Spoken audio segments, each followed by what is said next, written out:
Multiverse concepts. Multiverse theory is a theory that string theorists and others are working on. It is a kind of extrapolation from quantum mechanics. You know, everything possible in quantum states and real universe is existing somewhere, such that everything that is possible actually does exist in some place, in some universe, in some form. Tegmark from MIT is an advocate of the extreme version of multiverse paradigm for the universe. Trillions to the infinite power of the things existing, and existing even with just one jot or tittle of difference between a universe in some cases. That reminds me a little of the omnipotent mind of God, though.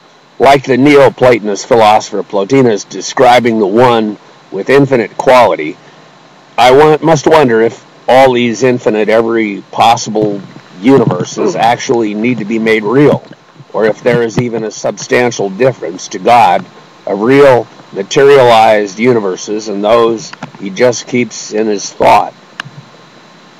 I am a believer that God created this universe, multiverse, or whatever it is believed to be. At the highest level, God transcends everything through the Son and Holy Spirit.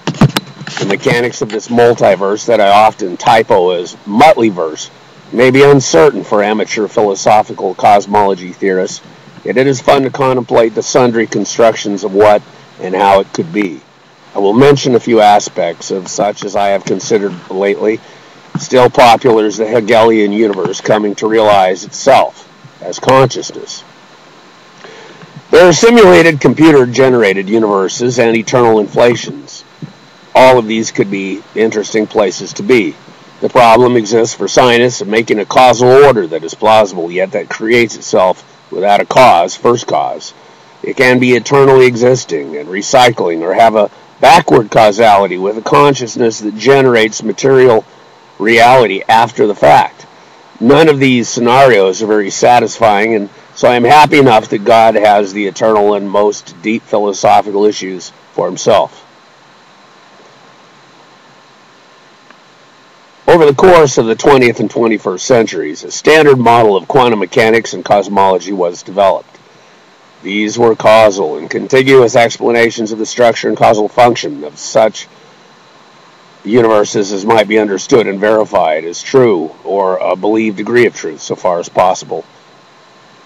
Intellectuals, including Christians, may contemplate the universe relativistically from within. The organizational forms of progression of mass energy space-time, it is this universe, and our descriptive word paradigms of it are phenomenal. Our direct relationship to God through Jesus Christ is transcendent of that. It was a Catholic priest, Copernicus, that formulated a revolutionary scheme of a heliocentric solar system. Another Catholic priest, George Lemaitre, postulated Big Bang theory, and yet another Catholic monk invented genetics. There's been no lack of Christians in the historical development of ideas that were later added to the cosmological knowledge of the era. We may go much farther back in time, even under the Bible, to find select references to the ultimate nature of the universe or beyond the Creator. Contemporary cosmology has brought a vast range of math and logic structures to infer the structure of what may be beyond the visible universe and its 13.3 billion year light history expanse. Astronomers look out into space-time, always viewing the past and what has occurred since then, with the closest being the most recent or new.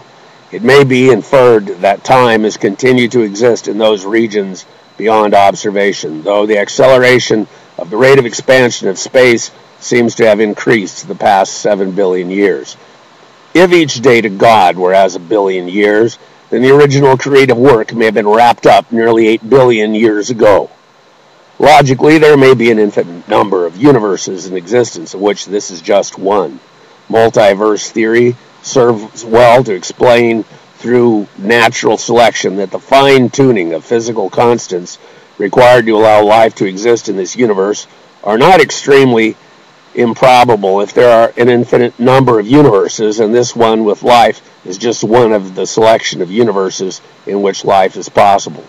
If there is an infinite number of universes as a causal explanation for this one, and its excellent physical qualities friendly to life, it is an extrapolation in theory that does not exceed the logic of an omnipotent creator and his nature.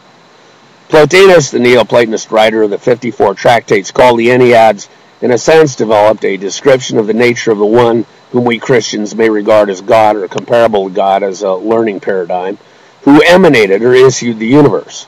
Plotinus is categorical, or perhaps phase shifts regarding the causal structure of creation that would be in some ways comparable to the ongoing search for simplification of physical universal laws from the present four of the low temperature era of the universe toward one unified force at the high temperature era or near start of the universe, what some consider to be just before inflation.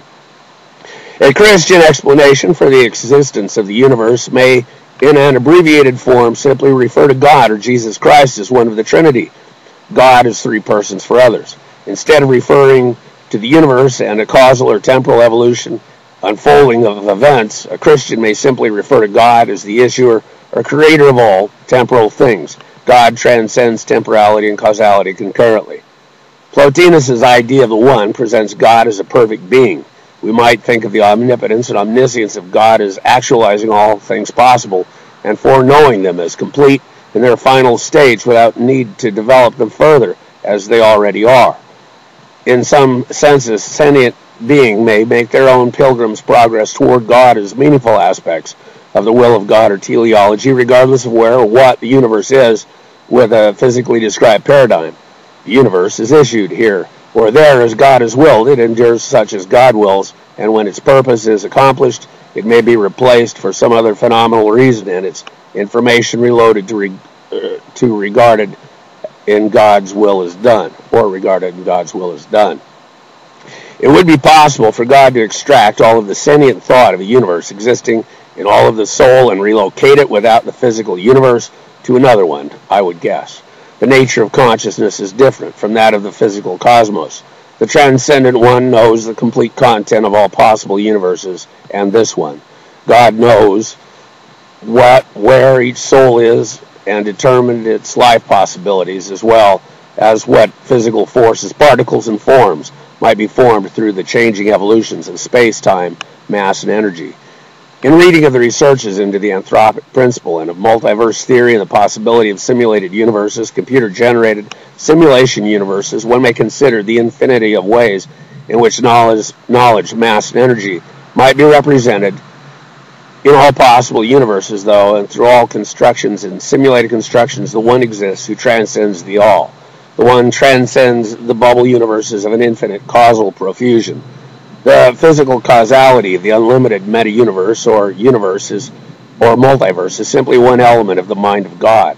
The condensation of a multiverse of real and simulated universes for an apparent infinite causal succession of being and becoming, and an ending is simply another actualization of the non-finite transcending person of God.